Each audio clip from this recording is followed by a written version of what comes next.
CPI പറഞ്ഞോ ഇല്ലയോ എന്നുള്ളതല്ല ഞാനല്ലേ പറയേണ്ടത്. എന്നെ സംബന്ധിച്ച് CPM-നെ പറ്റി പറയുമ്പോൾ ഞാനല്ലേ പറയുന്നത് അതിൻ്റെ വക്താവായിട്ട്.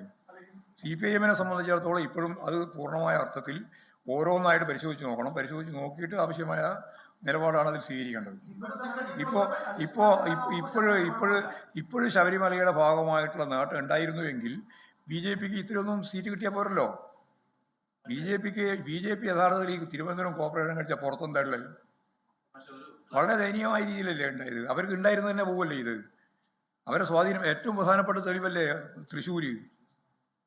തൃശ്ശൂർ ഒരു പാർലമെന്റ് സീറ്റ് മുഴുവൻ ജയിച്ചു എന്ന് പറയുന്ന ആ പാർലമെന്റ് മെമ്പറും അതിനുശേഷം നടത്തിയിട്ടുള്ള കലുങ്ക് സംവാദവും ഉൾപ്പെടെ മുഴുവൻ നടത്തിയിട്ടും അവിടെ എന്തെങ്കിലും നേട്ടം ഉണ്ടാക്കാൻ അവർക്ക് സാധിച്ചോ? ഒരു പഞ്ചായത്ത് പോലും പൂർണ്ണമായിട്ട് ജയിച്ചില്ലല്ലോ അവര്.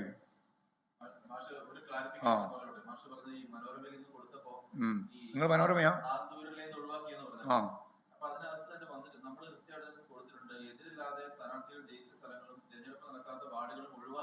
അതെ, അല്ല ഒഴിവാക്കി എന്ന് പറഞ്ഞാൽ പോരല്ലോ. അന്നേരം നിങ്ങൾ 2116 പറയുന്നുണ്ടല്ലോ.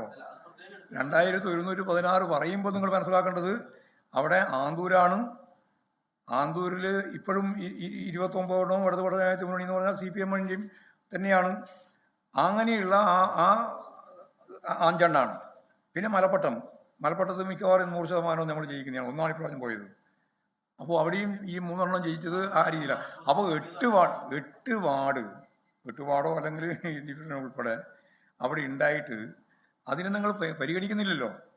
പൊതുവായിട്ടൊരു വർധനം പറഞ്ഞാൽ പോരല്ലോ. നിങ്ങൾ കണക്ക് കൊടുക്കുമ്പോൾ പറഞ്ഞ് അതിന് ബ്രാക്കറ്റ് ഇതുണ്ടെന്നാലും ഇവിടെ 8 ബാക്കി ഉണ്ടായിരുന്നു എന്ന് പറയണ്ടേ? പറഞ്ഞില്ലല്ലോ പറയുമ്പോൾ. അപ്പോൾ തെറ്റിദ്ധരിപ്പിക്കുന്നല്ലേ അതിൻ്റെ ഉദ്ദേശം. കണക്ക് തയ്യാറാകും.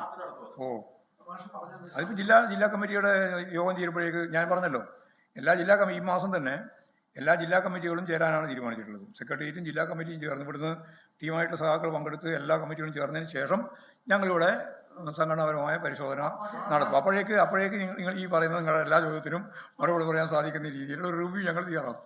ലോകത്തെവിടെയായാലും ഏത് സമയത്തും 24 വാർത്തകളും ഓഗ്മെന്റഡ് റിയാലിറ്റി പാക്കേജുകളും എക്സ്പ്ലെയിനറുകളും വിശദമായി കാണാൻ ഞങ്ങളുടെ YouTube ചാനൽ നിങ്ങൾക്ക് സബ്സ്ക്രൈബ് ചെയ്യാം.